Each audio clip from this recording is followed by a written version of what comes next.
आप सभी को नमस्कार और बहुत बहुत धन्यवाद कि आप लोग हमारा जो है ये प्रेस मीट के लिए आए अपना कीमती वक्त देकर। जैसा कि मैं आप लोग को बताना चाहूँगा कि इससे पहले भी हमने टूरिज्म डिपार्टमेंट के ऊपर जो है एक इंटरव्यू दिए थे के नगर गेस्ट हाउस और अन्ना नगर गेस्ट हाउस के लेकर। उसके बारे में बताने के बावजूद और करस्पॉन्डेंस करने के भी बावजूद कोई एक्शन नहीं हुआ। आज हम आपको इसलिए बुलाए हैं क्योंकि हमने कई डॉक्यूमेंट्स कलेक्ट किए हैं और हमारा संगठन की तरफ से हिंदू राष्ट्रीय शक्ति की ये रिक्वेस्ट रही है हमारे एंटी करप्शन डिपार्टमेंट और सीबीआई डिपार्टमेंट की डॉक्यूमेंट्स के साथ मैं अभी जितने शब्द भी बोलूं आप इसको रिकॉर्ड करें और छानबीन करें। और मेरा रिक्वेस्ट हमारे ऑनरेबल लेफ्टिनेंट गवर्नर साहब, honourable member of parliament, honourable chief secretary साहब एंड सेक्रेटरी टूरिज्म डिपार्टमेंट से भी रहेगी कि आप ये सभी बात पर गौर करें और इन्वेस्टिगेट करें। पहले तो मैं आज आपको ये बोलूंगा, सबसे पहले कल की बात मैं बताना चाहूंगा। बीता हुआ कल बुधवार आपका के नगर गेस्ट हाउस रूम नंबर 28 और शायद रूम नंबर 25, दो रूम है, उनका इलेक्ट्रिसिटी डिपार्टमेंट द्वारा फ्यूज निकाल लिया गया। कारण यह है कि इलेक्ट्रिक बिल बंदा नहीं गया। ताजुब का बात यह है कि पोर्टब्लेयर से लोग जाते हैं, वहां रुकते हैं, पैसा देके वापस आते हैं, फिर ऐसा क्यों? जब एक चीज में छानबीन किया गया तो पता चला कि इलेक्ट्रिसिटी डिपार्टमेंट ने कहा कि आपने पैसा नहीं बांधा है, मगर जो वहां पे असिस्टेंट मैनेजर है मिस्टर कृष्ण कुमार, वो कहा कि मैंने पैसा बांध दिया, आप अपना चेक करिए। इलेक्ट्रिसिटी वाला बोले कि आप आके हमें बताइए। बोला ये मेरा काम नहीं है, मैं पैसा बांध दिया, आप देखिए। तो कहने का मतलब मेरा ये है कि आप लोगों का झगड़ के पीछे जो गेस्ट वहां जाके रुकते हैं और के नगर में मेडिकल ग्राउंड से ही पीपल जाके रुकते हैं, वो क्यों अपना परेशानी उठाए? आप जब वो पैसा दे रहे हैं तो आप क्यों करंट वहां सप्लाई नहीं है? तो मेरा ये रिक्वेस्ट है, पहले तो आप ये पता करिए। दूसरी चीज जो इंपॉर्टेंट चीज है, मैं जानकारी आपको दे रहा हूं, ये है बिल आपका अन्ना नगर की गाड़ी की। गाड़ी जो है हमारे ऑनरेबल लेफ्टिनेंट गवर्नर साहब की है और ये बिल डेटेड है 6/9/2022। ये बिल का खासियत ये है, हमारा लेफ्टिनेंट गवर्नर साहब बहुत ही शायद कम दफा ही चेन्नई गए होंगे, पर उनकी गाड़ी चली है, खराब हुई। ये पहला बिल है और बिल नंबर है 60। आप ध्यान दीजिए अच्छे से बिल नंबर के ऊपर और सिग्नेचर के ऊपर में भी ध्यान दीजिए। Duty resident commissioner Andaman Nicobar administration Chennai, seal लग के साइन किया गया है, जबकि लंबे समय से वहां पे डीआरसी है ही नहीं। तो ये सिग्नेचर किसने की है, ये सील का प्रयोग किसने की है, ये पता करना जरूरी है। दूसरा, आप बिल नंबर, डेट देखिए और अमाउंट को भी देखिए, मैं आप लोगों को कॉपी दे दूंगा। ये फिर दूसरा बिल है, एलडी साहब की गाड़ी का है, बिल नंबर 62, 6/10/2022। मतलब एक महीना के बाद फिर गाड़ी खराब हुई है एलडी साहब की। बिल नंबर 61 और जो सर्विसिंग सेंटर उसका नाम है बाबू वेल ऑटो वर्क्स चेन्नई। ये तीसरी बिल, बिल नंबर है 063, सेम एलजी साहब की गाड़ी है, बिल डेट है 10/11/2022। 2022, मतलब कंटिन्यूसली गाड़ी खराब हो रही है एलजी साहब की। ये है दूसरा गैरेज का बिल, भारतीय सर्विस सेंटर। ये है, ये बिल डेट है आपका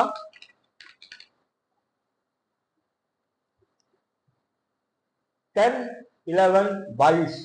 देखिए 11वां महीना में दूसरा जगह गाड़ी बनी थी, फिर वही 11 महीना में आपका दूसरा जगह भारत सर्विस सेंटर।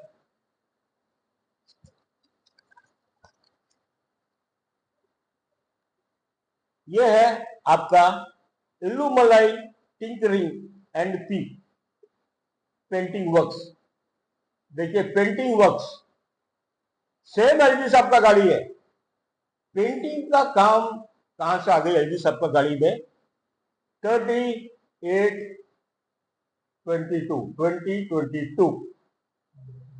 देखिए ये पूरा बिल बना है और सब में साइन सील के साथ डीआरसी का है, जबकि वहां पे डीआरसी लंबे समय से नहीं है। जब पता किया गया तो ये इनिशियल सिग्नेचर कृष्ण कुमार का है, क्योंकि वो ये असिस्टेंट मैनेजर जो डील कर रहा है। तो मेरा anti corruption department, CBI department से ये रिक्वेस्ट रहेगी कि कंटिन्यूसली पीरियड में ये बिल बनी है, एक एक करके अलग अलग जगह से, जबकि एलजी साहब का गाड़ी का मूवमेंट ही नहीं हुई है। आप ये डेट को भी पता कर लीजिए, महीना भी पता कर लीजिए, साल भी पता कर लीजिए। तो गाड़ी चली कहाँ है? क्या गाड़ी एक्सीडेंट हुई थी किसी के द्वारा, जो उसको बनाया गया और अलग अलग बिल में उसका अमाउंट को लिखा गया है।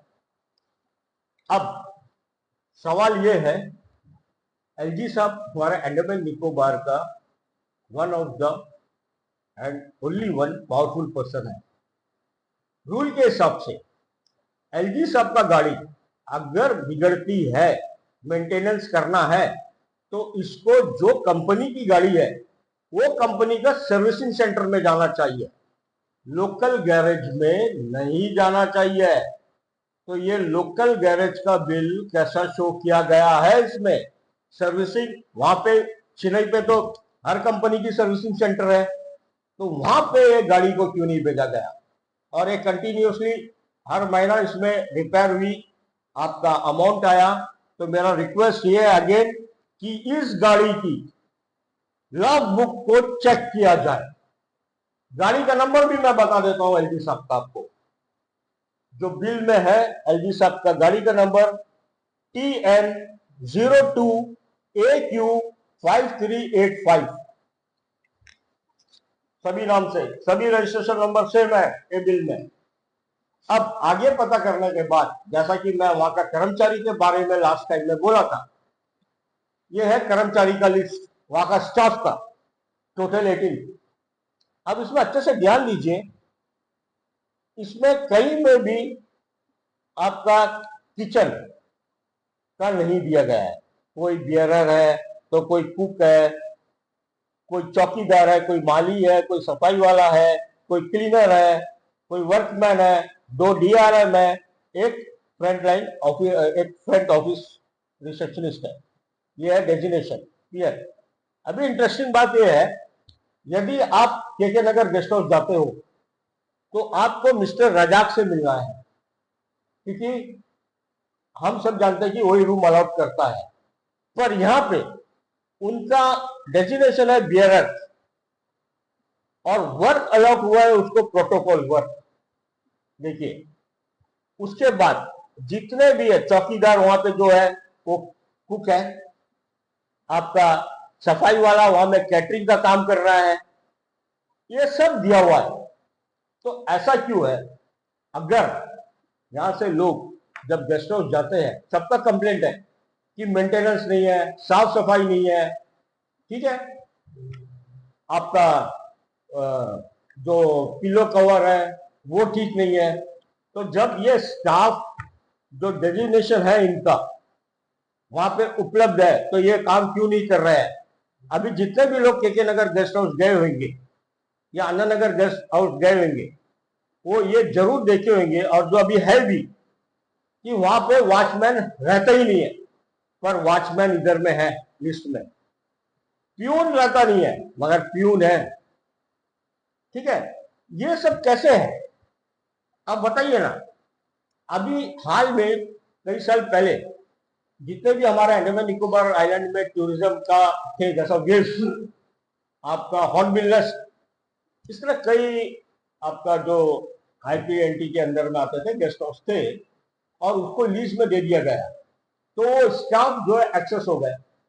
नेचुरली बात है वो आईपीएनटी में होंगे, तो आप ये स्टाफ को क्यों नहीं डिप्यूट करते हो इधर पे जब आपका पास वैकेंसी है। और दूसरी चीज, जैसा कि मैं पहले दफा भी कहा था कि किचन का तो बिल आपके पास में आता नहीं है, एडमिनिस्ट्रेशन को उससे तो कोई फायदा होता नहीं है रेवेन्यू, क्योंकि वहां पे वही खाना बनाया जाता है, यही स्टाफ के द्वारा डिस्ट्रीब्यूट होता है और इसका बिल पैसा वो खुद कलेक्ट करते हैं और अपना पास रखते हैं। तो व्हाई नॉट ये चीज को कोई बेरोजगार को दे दिया जाए, जो कैंटीन चलाए, रेस्टोरेंट वहां पे चलाए, जिसका आमदनी हो। ऐसी भी पोर्ट ब्लेयर में काफी अनएम्प्लॉयमेंट है, आप टेंडर निकालिए, जो इंटरेस्टेड होगा वो जाएंगे। और ये लोग को जो पोस्ट दिया गया है इनको बोलिए वो पोस्ट में काम करने के लिए।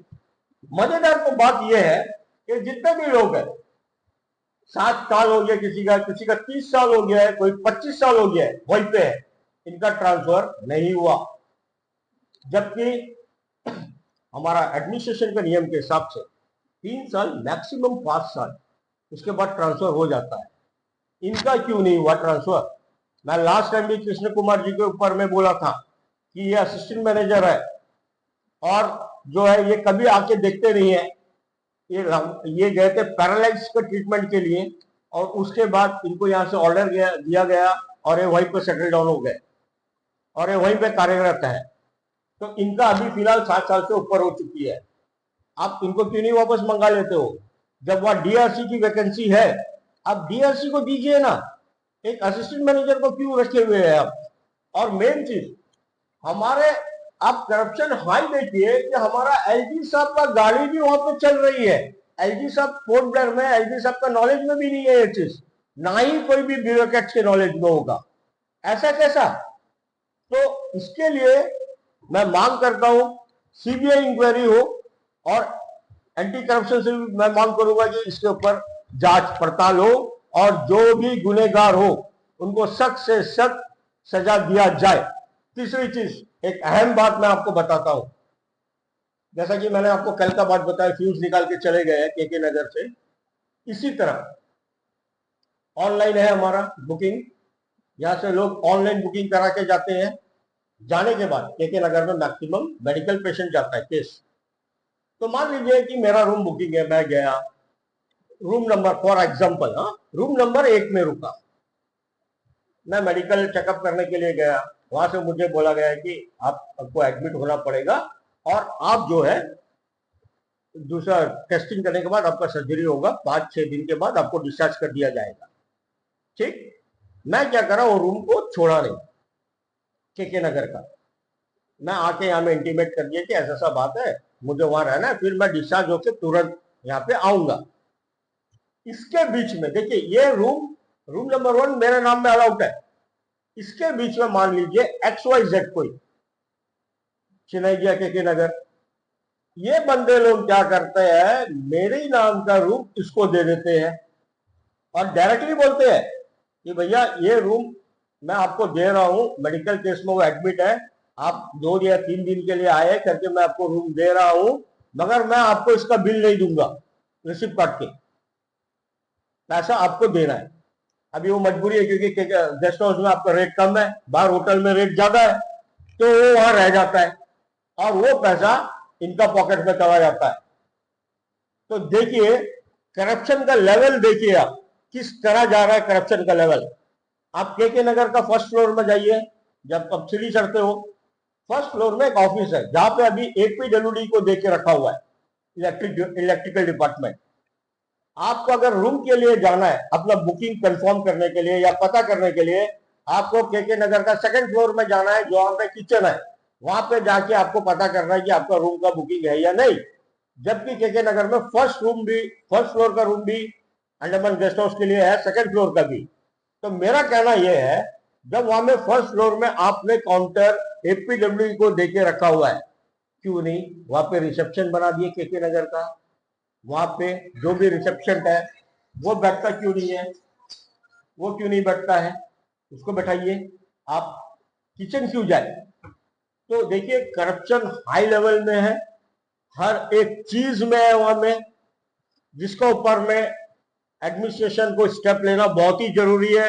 एंड मेन थिंग, ये जितने भी वहां पे लोग हैं 18 के 18 सबको ट्रांसफर करना वापस बहुत जरूरी है, क्योंकि ये वहां पे मोनोपोली बना चुके हैं, काफी लंबा समय से रह चुके हैं, करके ये अपना जो है जो भी आता है मनमानी वहां में कर रहे हैं। तो मेरा ये रिक्वेस्ट रहेगा हमारा ऑनरेबल लेफ्टिनेंट गवर्नर साहब से, हमारा चीफ सेक्रेटरी साहब से, हमारा सेक्रेटरी टूरिज्म डिपार्टमेंट, हमारा एंटी करप्शन डिपार्टमेंट, हमारा मेंबर ऑफ पार्लियामेंट और सीआईडी ब्रांच से कि ये कॉपी मैं आप लोग को दूंगा मेल के द्वारा, और आप इसके तहत मैं जो जितने भी बात बोला हूं चेक करिए। मैं कल का भी बोला हूं कि आपका के नगर गेस्ट हाउस से रूम नंबर 28 और एक रूम नंबर है शायद 25 है, उसका फ्यूज निकाल दिया गया है क्योंकि पेमेंट नहीं हुई है बिजली की। तो आप ये सारा चीज के ऊपर में जो है छानबीन कीजिए, और जो भी कल्प्रिट है उनको सख्त से सख्त सजा दीजिए, और छानबीन करने से पहले जितने भी लोग वहां पोस्टेड है सबको वहां से हटाया जाए, ताकि वो हैम्पर ना कर सके कोई भी रिकॉर्ड। जो 90s में जो आपका वेलेचरी में 2.5 एकड़ अबव जो जमीन अलॉटमेंट हुई थी अंडमान गेस्ट हाउस कंस्ट्रक्ट करने के लिए, वो आज तक नहीं बनी है। यदि आप ये गेस्ट हाउस बना देते हो तो वो 4th फ्लोर तक आप बना सकते हो, यहाँ का लोगों को कोई दिक्कत भी नहीं आएगी रहने के लिए, और ऐसा ऑनलाइन बुकिंग ऑफलाइन बुकिंग का भी जरूरत नहीं पड़ेगी।